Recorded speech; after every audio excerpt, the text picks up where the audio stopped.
we are just like holograms coming out of this unified field of awareness, of consciousness that connects everything, and you can move through this with your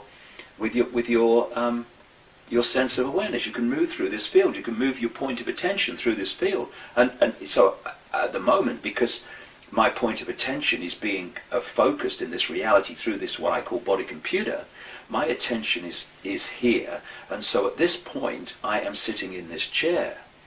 But if you go to a much more expanded state of awareness, where you go beyond this level of density, then you can move your point of attention from here to the other side of the room, and suddenly you're over there now.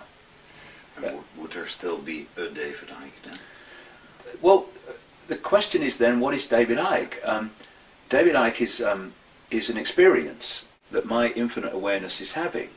So, in the simplest terms, it's a point of attention.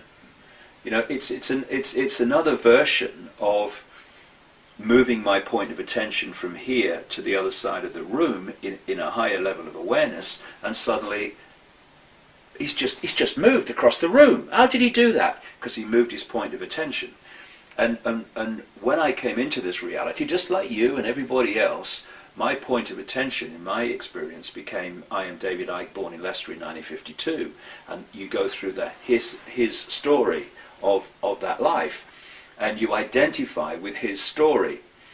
But as you tease your mind open and you start to see the greater level of reality and possibility, then you start to not dismiss that which is David Icke. He's my experience, but I know that he's an experience. Not that when I talk about he, it is a name for an experience, and that when I choose to leave this reality, people might say, "Oh, that David Icke's buried there."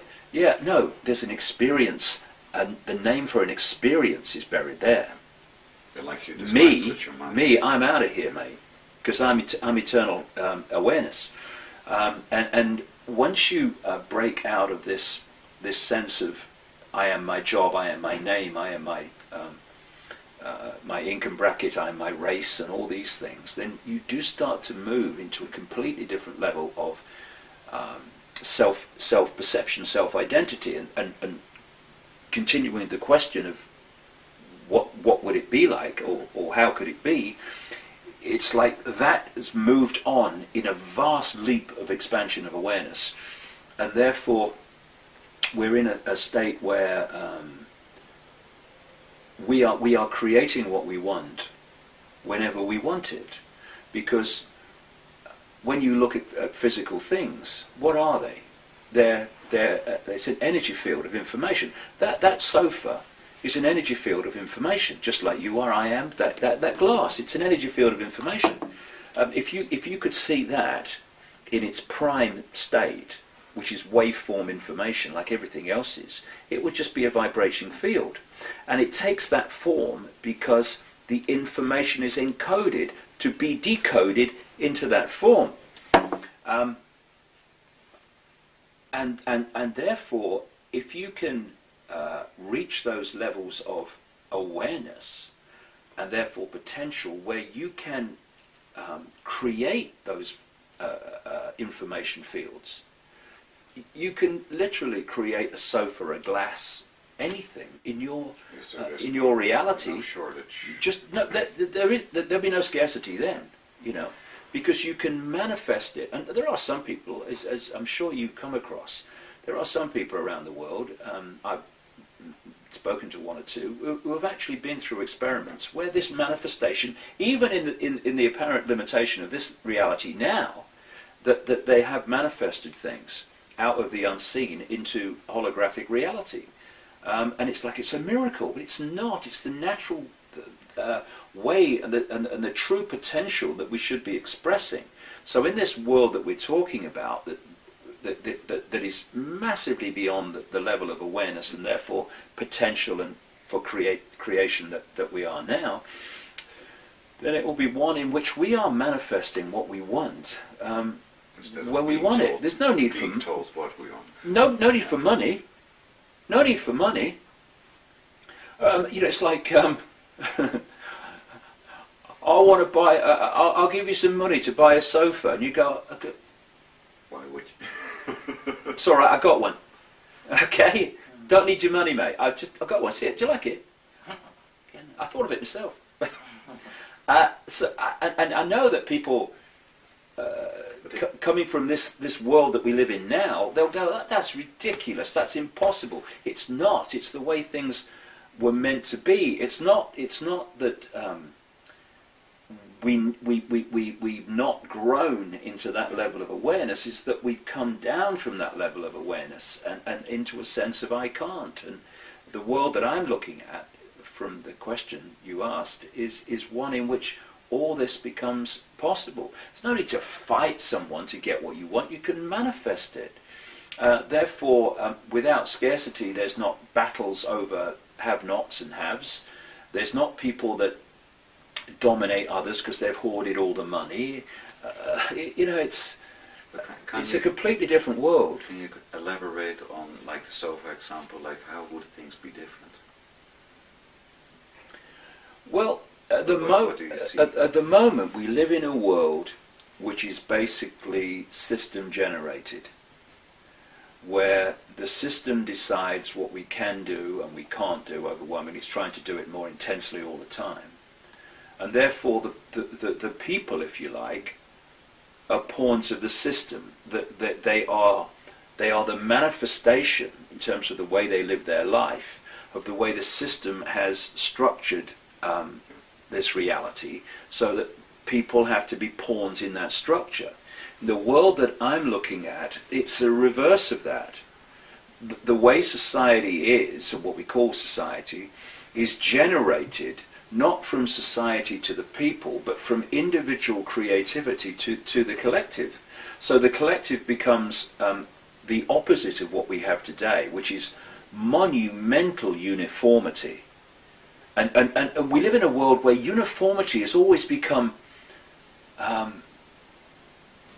it's almost become something you give someone a medal for. Yeah, you know, goal. You're just like all the rest of us. Well, what a bore. Yeah. You know what I mean? So once we start to access this level of expansion, which leads to a level of self-creation that we couldn't even dream about at the moment, then everybody's expressing their diversity, their uniqueness in what they create, and collectively the society becomes just an infinite explosion of variety, of diversity, of creativity, of imagination made manifest.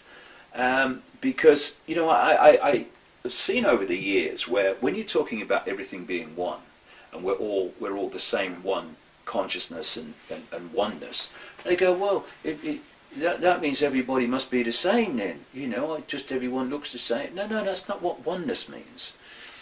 Oneness is all possibility.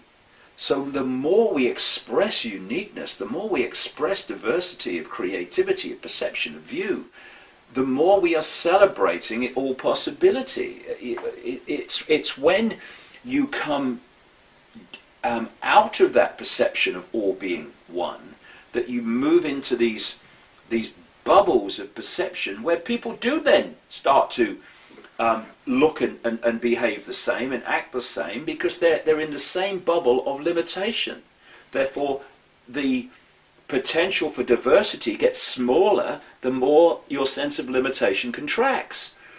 As you come out of it, whoa, then you the opposite of that. So you know, the world I'm looking at is one of incredible diversity, where every day you're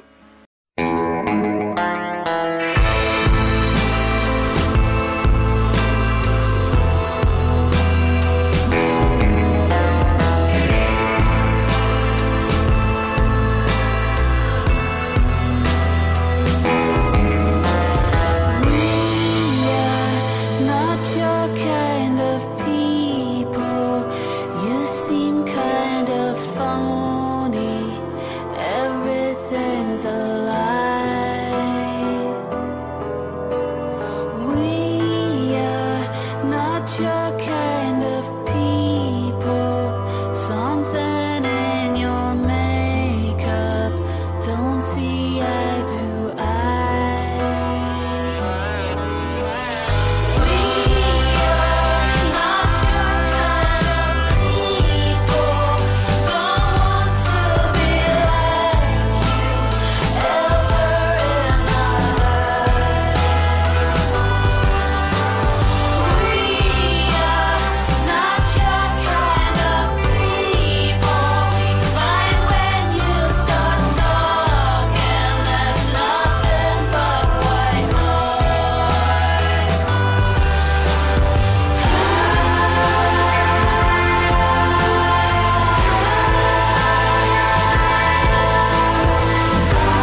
if we see our lives like that, as an eternal series of experiences that lead us to new awareness, then they're not mistakes anymore. They become positive. They become another step to a greater understanding, a greater level of wisdom. You know, I look at my life, and the biggest mistakes have been the biggest gifts. No question at all.